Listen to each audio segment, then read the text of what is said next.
Hello वालको। आज हम बात करेंगे क्लास 10th के जो 20 क्वेश्चन ऑब्जेक्टिव आने हैं वो किस किस प्रकार के क्वेश्चन हो सकते हैं। तो आज समझ लीजिए एक बड़ी सी बढ़िया क्लास है। इसमें साइंस के क्विज के क्वेश्चन पूछूंगा और आप में अपने अपने नाम के साथ कमेंट करके आंसर बताइएगा। हाँ, इस वाले क्वेश्चन का ये उत्तर है, इस वाले क्वेश्चन का ये उत्तर है।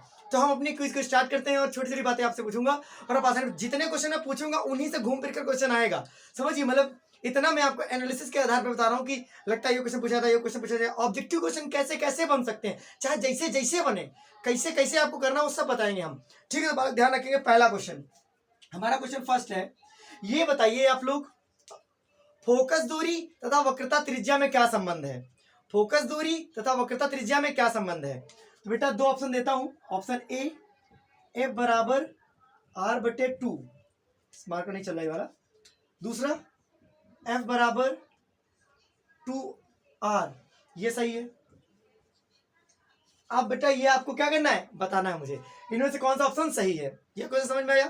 क्वेश्चन नंबर 2 समझिए बालक, अगर आपसे ये पूछा जाता है कि वी नहीं पूछा, प्रतिरोध, प्रतिरोध होता है, प्रतिरोध, धारा पढ़ा रहा हूं सुनो। प्रतिरोध का मात्रक क्या है, प्रतिरोध का मात्रक क्या है। Option A ohm, option B ohm inverse, option C ohm square. बेटा इन तीन ऑप्शन है, इनमें से आपको एक उत्तर देना है कि कौन सा ऑप्शन सही है। अब क्वेश्चन नंबर डाल दीजिए। क्वेश्चन नंबर 3 आ जाइए। क्वेश्चन नंबर 3 आपसे क्या पूछा जाता है, हमारे आंखों की न्यूनतम स्पष्ट न्यूनतम दूरी कितनी होती है।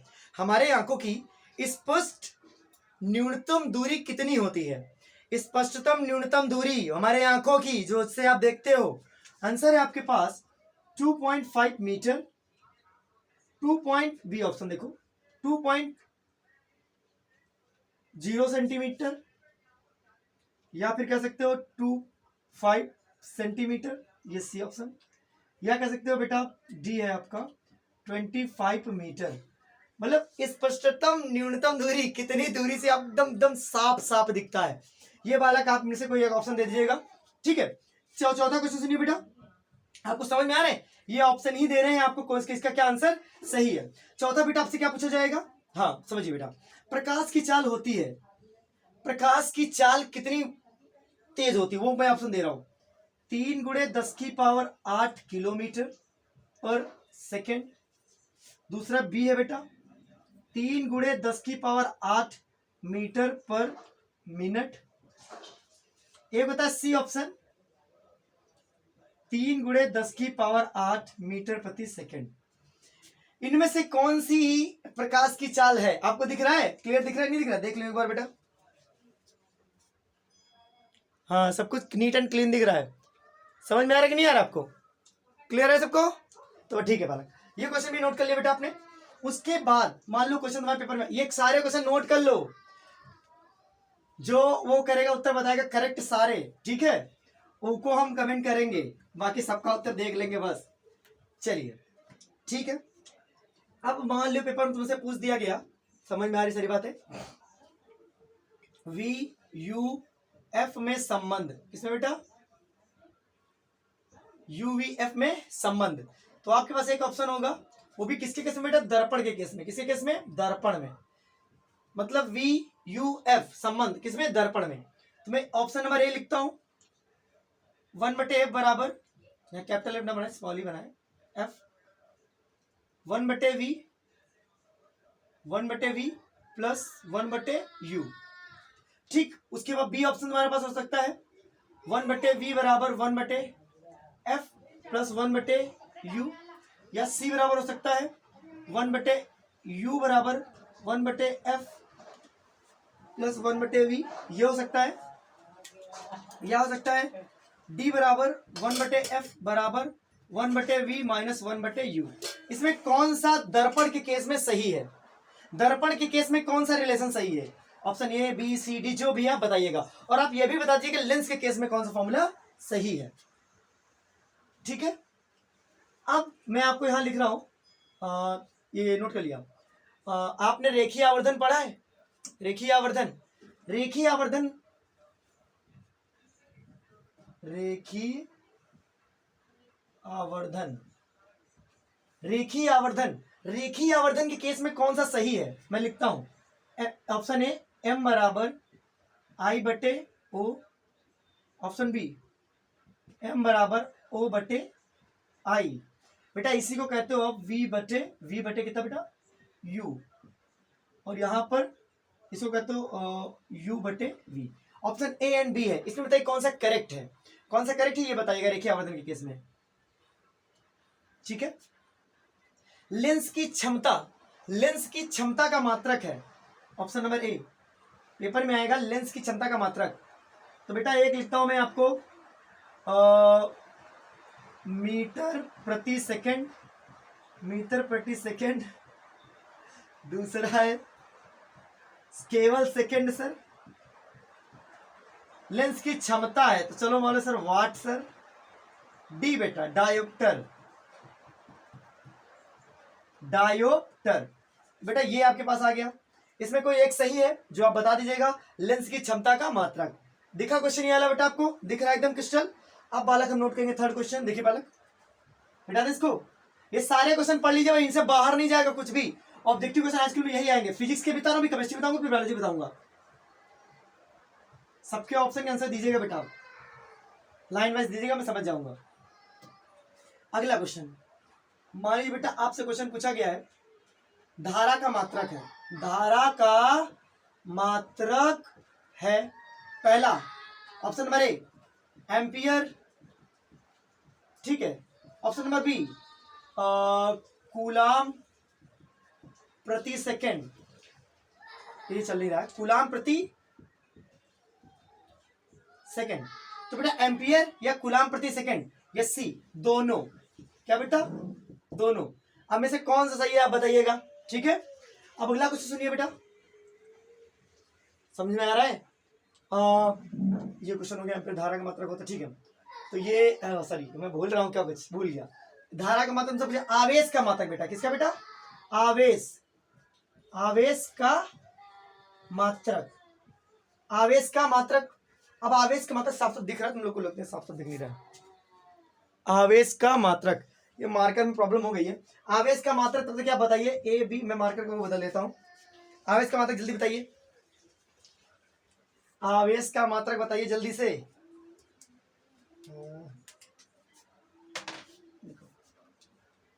ये इसका है, आज उल्टा हो गया हमको लगता है। हाँ अभी पकड़ेगा भैया। हाँ तो आवेश का मात्रक बताइए।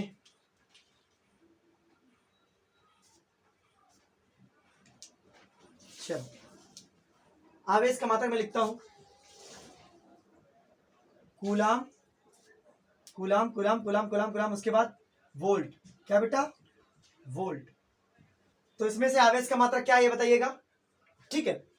अब ये बताइएगा इसमें कौन प्रतिरोध का मात्रक नहीं है, निम्न में कौन प्रतिरोध का मात्रक नहीं है। ध्यान दीजिए क्वेश्चन क्या है, प्रतिरोध का मात्रक नहीं है।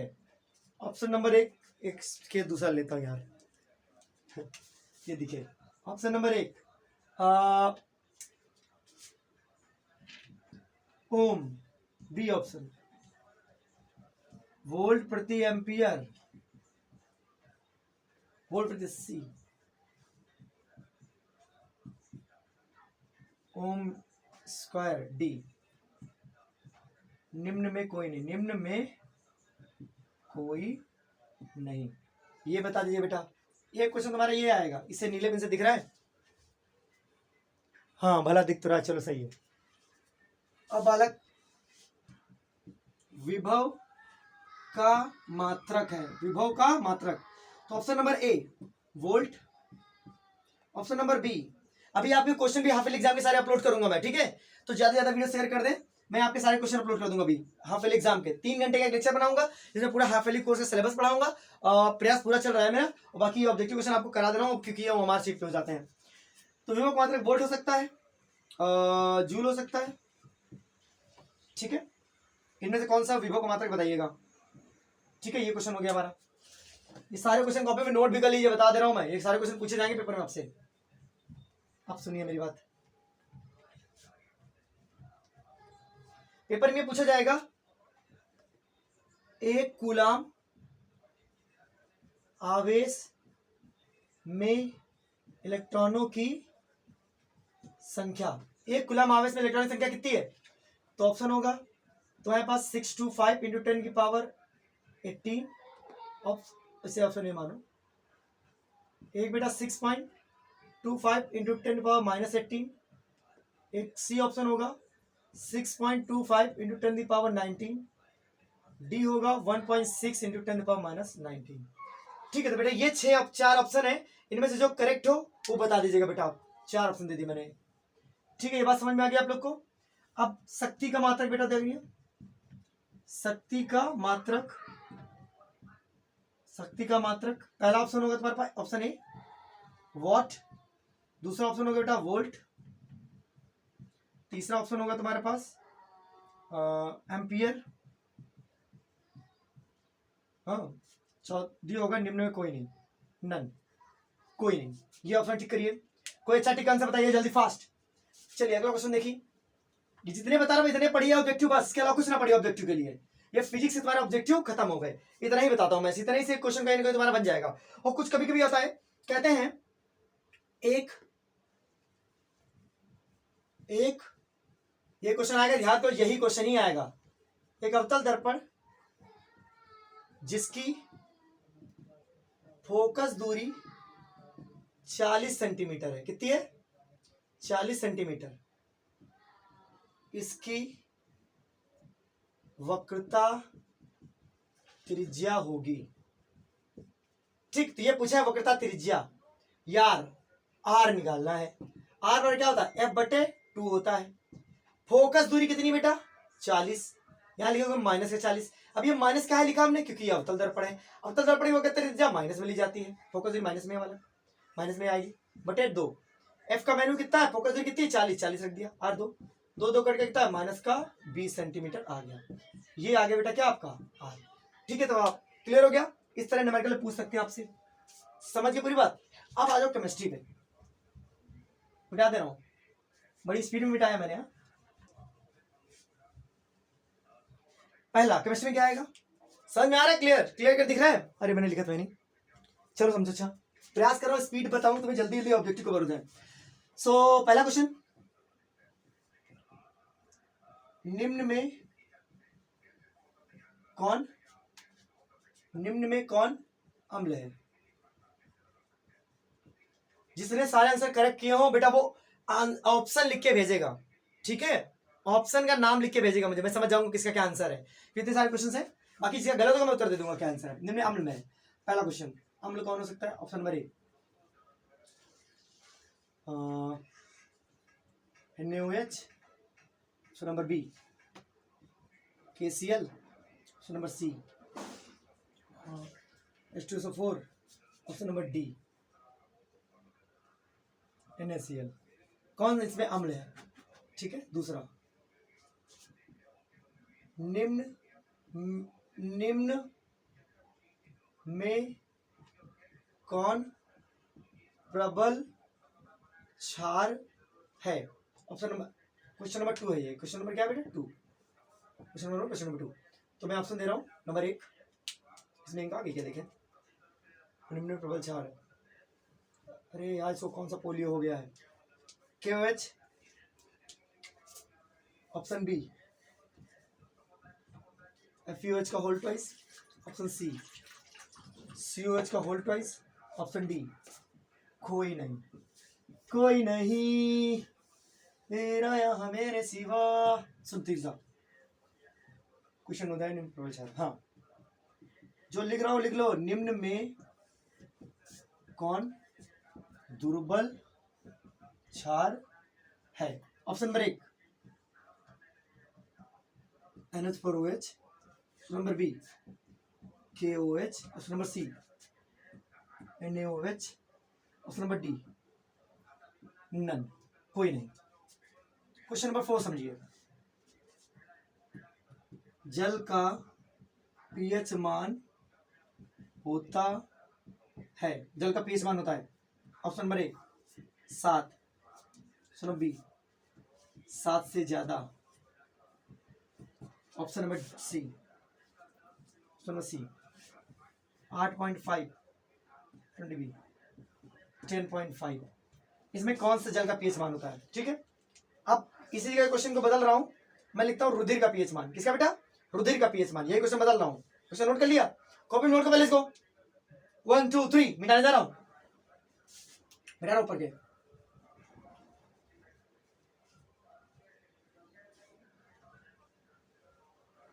अगर पेपर में आ जाए यहां पे लिख दे रुधिर का पीएच मान होता है, यहाँ 7.4 कर लो, यहाँ 7.8 कर लो, यहाँ 8.8, बाकी ऑप्शन है। इनमें से कौन सा ऑप्शन करेक्ट है? रुधिर का पीएच मान कौन है? ठीक है, बताइएगा, बता दीजिए। तुम्हारा पेपर क्या आ रहा है? हाँ, निम्न में कौन सी क्षारीय धातु है? निम्न में कौन सी क्षारीय धातु है? ये क्वेश्चन आया है। Option number A Na, option number B Mg, option number C aluminium, option number D iron. इसमें कौन सी क्षारीय धातु है? बताइए। क्वेश्चन नंबर बताइए, क्वेश्चन नंबर कितना हो गया? क्वेश्चन नंबर 5 हो शायद। क्वेश्चन नंबर 6 आपसे पूछा जा सकता है, पीएच मान हो गया, किसी किसी अम्ल क्षार हो गया, प्रबल क्षार हो गया, सूचक। हाँ, अम्ल को, हाँ ये नहीं क्वेश्चन है। निम्न में कौन हाइड्रोनियम आयन बनाता है? निम्न में कौन हाइड्रोनियम, हाइड्रोनियम मतलब H3O प्लस हाइड्रोनियम आयन बनाता है? लॉन्ग क्वेश्चन मैं अपलोड करूंगा कल, पहले ये सारी बातें नोट करिए बेटा। कौन हाइड्रोनियम आयन बनाता है? ऑप्शन नंबर ए क्षार, ऑप्शन नंबर बी अम्ल, ऑप्शन नंबर सी लवण, ऑप्शन नंबर डी कोई नहीं, कोई नहीं। ठीक है, ये बताइएगा इसमें कौन सा सही है। क्वेश्चन नंबर 6 हो गया, क्वेश्चन नंबर 7 समझिए। क्वेश्चन नंबर 7 आपसे पूछा सकता है, हाँ ये होगा, यहाँ पर बनेगा L2O3 प्लस Fe निकल जाएगा, 2 मोल इसके लेंगे। किस अभिक्रिया का उदाहरण है? ऑप्शन ए द्विविस्थापन। साइंस क्विज में जो 100% लाएगा उसी से बात होगी बस, और जो जाए तो कांटेक्ट कर सकता है। द्विविस्थापन, उसके बाद क्या बेटा? विस्थापन, सी दहन, डी कोई नहीं, कोई नहीं। ये क्वेश्चन नोट करिए बेटा, ये क्वेश्चन बहुत ज्यादा इंपॉर्टेंट एनसीईआरटी का क्वेश्चन है। कौन सी अभिक्रिया है?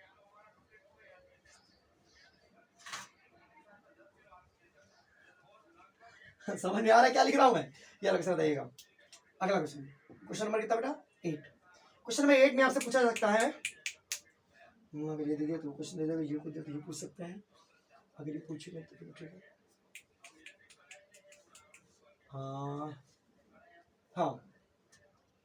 Cu plus H2SO4, CuSO4 plus H2, बताना है आपके संभव कि नहीं। ऑप्शन नंबर ए, कल ही पढ़ा है मैंने, ये संभव, एक ऑप्शन है संभव, दूसरी है असंभव। जो बच्चा संभव संभव करेगा, संभव नहीं बालक, संभव, संभव और असंभव, इसमें से जो भी सही हो ऊ का उत्तर दीजिएगा। दिख रहा है आप लोग को? Correct, perfectly elastic and ballistic missile की तरह हमारा क्वेश्चन दिख रहा है। साइंस क्विज में आप लोगों को स्वागत है, देख लीजिए, मजा आ रहा हो आपको। ये रिएक्शन संभव नहीं संभव, ये बताइएगा। अगला ऑप्शन देखिए। अच्छा, जैसे कि भंडारा होता है और आप लोग अपना पन्नी झोला लेके भैया जाते हो बाहर और पैक करके लाते हो, हफ्ते भर का पूरा प्रोग्राम, मंगल को अगर भंडारा बजरंगबली का हुआ है तो एक हफ्ते बार बाद तक मतलब चले, ऐसा कुछ भर के लाते हो तुम लोग पन्नी। तो मैं क्या देखे हम लोग कि लिए भैया पन्नी झोला झुरिया लिए चले जा रहे हो, पीछे भंडारे की लाइन में लग गए, पूड़ी उड़ी लाते बटोर कर। पूड़ी लंबे समय रहती है, जब खा नहीं पाते हो तो उनसे एक बदबू आने लगती है। वो कारण बताओ, उसका नाम बताओ, बदबू काहे मारे आ रही है, वो कौन सा प्रक्रिया हो रहा है वहां पर, ये बताना है तुमको। हमारे पास लोहे की साइकिल है पास, एक साइकिल है। अब साइकिल का हम छत पर डाल दिए, बारिश हुआ, हवा लगी, पानी लगी, पता नहीं धीरे धीरे वो जंग खा के खत्म हो गई। ये कौन सी प्रक्रिया बताइएगा इसको, समझ रहे हो? बर्फ का गलना कैसी प्रक्रिया है, भौतिक या रासायनिक, ये बताइएगा। दूध का फटना कैसी प्रक्रिया है, भौतिक या रासायनिक, ये बात भी बताइएगा। समझ रहे हो मेरी बात को? हाँ, ये सारी बातें आपको बतानी है। चलिए क्वेश्चन सुनिए आगे। समोसा वाला बता गया। अच्छा यार मार्कर को क्या हो गया, पूरी हो गया। Fe प्लस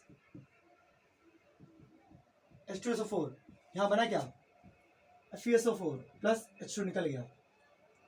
ठीक है, यह संभव है नहीं संभव, ऑप्शन नंबर ए संभव, ऑप्शन नंबर बी असंभव। अगर संभव संभव क्यों है कारण भी बताइएगा। ठीक है, ठीक है, नोट करिए। ये हो गया मेरा 8वां, ये 9वां क्वेश्चन है। कितना नंबर है क्वेश्चन 9।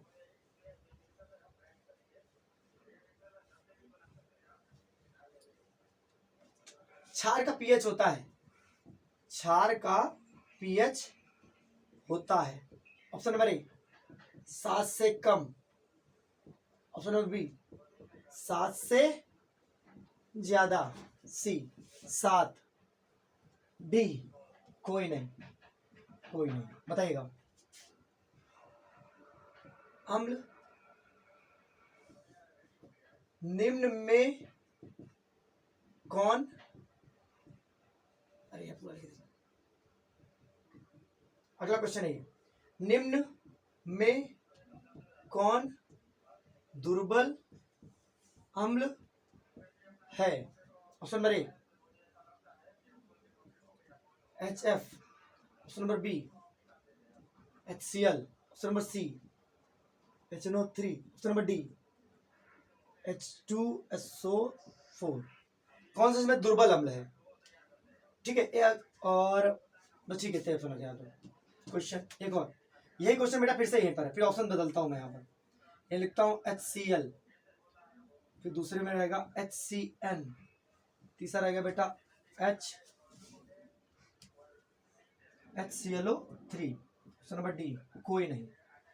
इसमें भी कौन सा दुर्बल अम्ल है, दो बताइए, कोई दुर्बल अम्ल में ऑप्शन छाट के बताइए। तो बालक इस तरह क्वेश्चन किसमें पूछे जाएंगे आपसे, केमिस्ट्री में पूछे जाएंगे। मैंने 10 क्वेश्चन बताए, 4-5 क्वेश्चन आएंगे तो पकड़ लोगे उनको, टप टप टिक कर दोगे, तो मुझे भरोसा है। याद दूं? चलो ये ऑब्जेक्टिव क्वेश्चन का हो गया सीरीज। अब ये कहोगे, अगर आप लोग कहोगे तो एक क्विज और करा दूंगा मैं। अभी तो मैंने जल्दबाजी में ये बनाने का प्रयास किया है कि आपको आ जाए। बायोलॉजी से आ जाओ। बायोलॉजी में पहला क्वेश्चन, निम्न में कौन सर्वाहारी है, मतलब सब कुछ। नंबर 1 शेर, हर एक ऐसा क्वेश्चन है। बी मनुष्य, चलिए बताइए सर। ऑप्शन नंबर दूसरा क्वेश्चन सुनिए, ये तो बड़ा सरल हो गया यार, दिमाग में आया नहीं ना, जल्दीबाजी में लिख दिया। क्वेश्चन नंबर 2,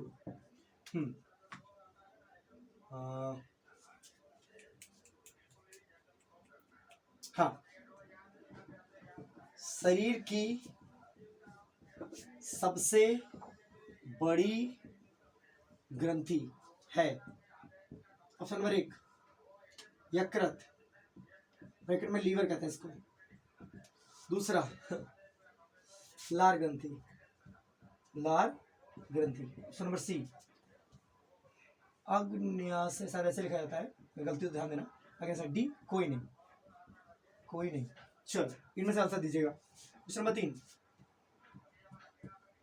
किसे मिश्रित ग्रंथि कहा जाता है, ऑप्शन नंबर 1 यकृत, ऑप्शन नंबर बी अग्न्याशय, ऑप्शन नंबर सी लार ग्रंथि, ऑप्शन नंबर डी कोई नहीं, ये भी लिख लिया बेटा, नोट करिए बेटा इसको। दिख रहा है एकदम क्रिस्टल? हाँ दिख तो रहा है यार, चलो समझो।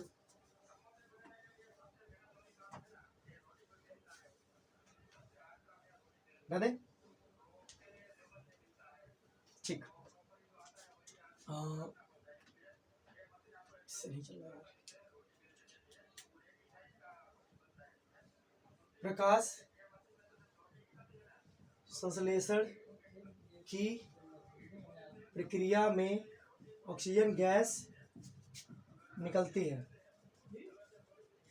सबको पता है बात, कहाँ से निकलती है? ऑप्शन नंबर एक, ऑप्शन नंबर ए, ऑप्शन नंबर ए है CO2 से, ऑप्शन नंबर बी H2O से, ऑप्शन नंबर सी प्रकाश से, ऑप्शन नंबर डी किसी से नहीं, किसी से नहीं। चल ठीक, ग्लूकोज का सूत्र है, ग्लूकोज का सूत्र है, अणुसूत्र है मालक, option number A C6H5O6, option number B C6H12O6, C C6H22O11। इसमें ग्लूकोज का सूत्र कौन सा है? ठीक, मुख में किसका पाचन होता है? मुख में किसका पाचन होता है? Option number 1 starch, option number 2 glucose, sorry B, option number A B protein, किसका बता? प्रोटीन, ऑप्शन नंबर सी वसा, ऑप्शन नंबर डी किसी का नहीं, किसी का नहीं। इसका आंसर दीजिए। क्वेश्चन नंबर अगला आ जाइए। पेपर पूछ दिया जाता है अमीबा में होता है, बायोलॉजी आ गया, अमीबा में होता है, अमीबा में होता है ऑप्शन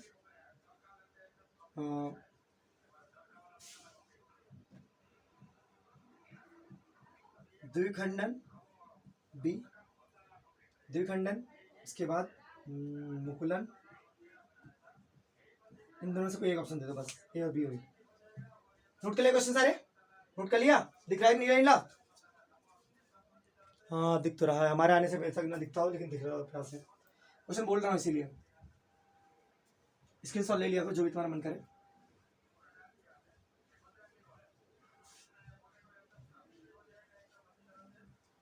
ठीक है, ठीक। हाँ ये बताइए मेंडल ने कितने नियम दिए थे? मेंडल ने कितने नियम दिए थे?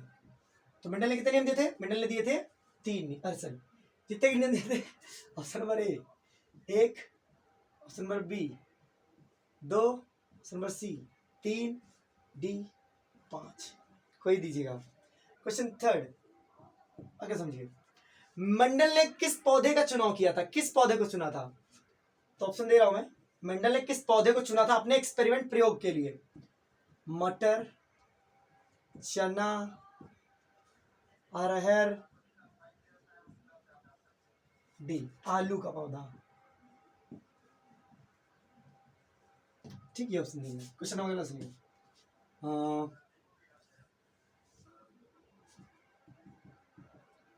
ईस्ट में होता है, ईस्ट में होता है। नंबर 1 ऑप्शन नंबर ए मुकुलन, मुकुलन। दूसरा मतलब ईस्ट में कैसा जनन होता है, मेरा क्वेश्चन ये है। द्विखंडन, द्विखंडन, सी पुनरुद्ध भवन, पुनरुद्ध भवन। ठीक है मैं ऑप्शन दीजिएगा, जिसका गलत उत्तर दूंगा मैं उसका सही उत्तर दे दूंगा। ठीक है ईस्ट में होता है, तो नंबर 2 समझ गया।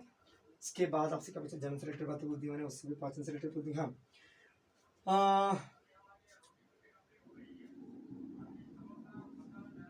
पेप्सिन एंजाइम कहाँ से निकलता है? आंसर ऑप्शन ए, देता हूँ ऑप्शन, ऑप्शन नंबर ए लिखो अमाशय, अमाशय, यार क्या होगा मार्क कर दे, अमाशय। ऑप्शन नंबर बी लिखो यकृत, ऑप्शन नंबर सी लिखो छोटी आंत, छोटी आंत। ठीक है अगला क्वेश्चन लिखिए, हमारे शरीर की सबसे हाँ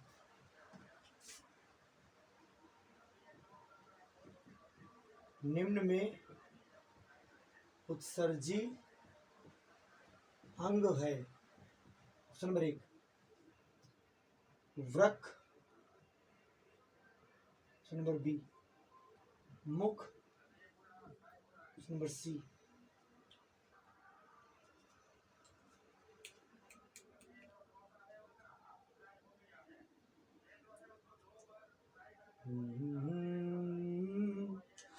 और करने दो, फेफड़े, फेफड़े, ऑप्शन नंबर डी ए व सी दोनों। चलिए बताइएगा, ठीक है, बहुत सोच समझ के उत्तर दे रहे हैं इस क्वेश्चन का। उत्सर्जी अंग है।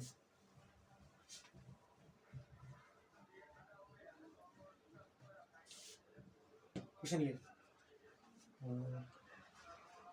हाँ, नेफ्रॉन पाए जाते हैं पहला कहाँ पर, वृक्क में, यकृत में, फेफड़ों में, डी कहीं नहीं। ये क्वेश्चन दीजिएगा, क्वेश्चन अलग सोच सकते हैं।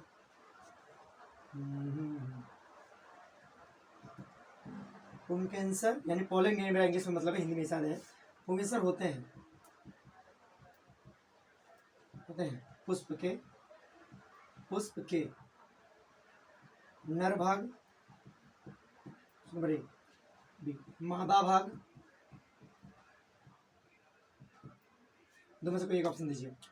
नोट करें क्वेश्चन, सारे क्वेश्चन नोट कर लेना, डिविलियर नहीं तो कंफ्यूज आ जाओगे। बहुत सारे क्वेश्चन मैंने बता दिए हैं, यही सब पेपर में पूछे गए बार बार।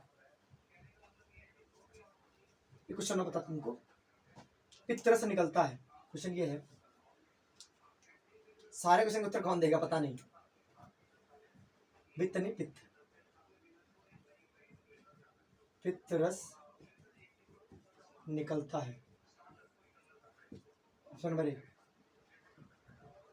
यकृत, बी पित्ताशय, नंबर सी अमाशय, नंबर डी नन, कोई नहीं। फिर HCl निकलता है, ऑप्शन नंबर ए यकृत, अमाशय, अग्न्याशय,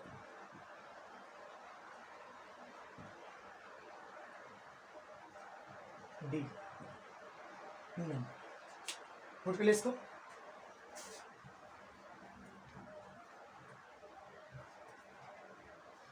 तो बालक ये सारी बातें नोट करते रहो जल्दी से। हाँ तो बालक ये सब बातें आपको मैंने बता दी, बस इतना इनफ रखते हैं। लास्ट क्वेश्चन पूछ देता हूँ आपसे, इस क्वेश्चन का उत्तर जो देगा वो होगा किंग, बहुत गजब आदमी होगा वो। ये बताइए कि आपके शरीर में कौन कौन से अंग उत्सर्जी अंग की तरह कार्य करते हैं, इनका नाम लिख के दिखाइएगा आप। आपके शरीर में कौन कौन से ऐसे अंग हैं जो उत्सर्जी अंग का क्या करते हैं, कार्य करते हैं। अगर आप इस प्रश्न का उत्तर दे दिए, समझ लीजिए आप समझदार, एक नंबर के हीरा ठाकुर। समझते नहीं समझते हो? हाँ, शादी करने के बाद तो अपनी वाइफ को भी डीएम बना देना, IAS बना देना, कलेक्टर बना देना। अरे हमारा दोस्त अमित यही करते हैं, हमेशा प्रयास में लगे हैं। हम तो मिलने नहीं आते, ऑफलाइन बच्चे मिलने नहीं आते, जिनको बताते हमारे दोस्त नहीं अमित। हाँ सर वही वाले, हाँ हाँ जो हमारे जैसा लगते हैं। देख नहीं देंगे तुम लोग, ठीक है, कितने आएंगे तुमको बुलाएंगे, तो पहचाना तुम लोग वहाँ के नहीं। तो बालक जितना हम क्वेश्चन तुमको बताए थे रैपिड बताए हैं, कुछ कहना नहीं। इतने ही क्वेश्चन पढ़ो बोर्ड के लिए भी, यही सब, बाकी यही सब घुमा फिरा के पूछा जाएगा आप लोगों से। तो आप लोग को ये ऑब्जेक्टिव क्वेश्चन कैसे लगे जरूर बताइएगा, छोड़िएगा मत। डिविलियर सभी बच्चे शेयर कर दें, जब भी बच्चों में साइंस की क्विज हो गई आपकी, एक क्विज और होगी, बस सब क्वेश्चन आपके रैपिड एकदम रेडी हो जाएंगे। फिर बेटा लॉन्ग क्वेश्चन लाने वाले हैं, जल्दी से मैंने नोट्स सब रेडी कर लिए हैं, बट खटाखट आपको समझाना ही है उनको आके। हाफ ईयरली कोर्स जितना भी है मैं पढ़ा दूंगा, जिसका जितना हो तब पढ़ लेना। 3 घंटे में पूरा लेक्चर मैं रेडी करूंगा, समझ पा रहे मेरी बात को? ठीक है, तो इतना बेटा आप लोगों ने रेडी कर लिया, ये क्वेश्चन लिख लिया सारी बातें, ठीक है। तो साइंस की हमारी पूरी हुई, हम मिलते हैं अपने नेक्स्ट वीडियो में, तब तक के लिए टाटा और बाय बाय। हाँ शेयर करना ना भूलें। कुछ समय बेटा कहीं जाता नहीं, तुम्ही लोग को कमेंट आता है, कुछ बच्चों का लिमिट में देखते हैं, सबको उठा के नाली फेंक देंगे अगर किसी ने शेयर ना किया मेरा चैनल, चैनल नहीं वीडियो, ठीक है। मिलते हैं नेक्स्ट वीडियो में, तब तक टाटा बाय बाय।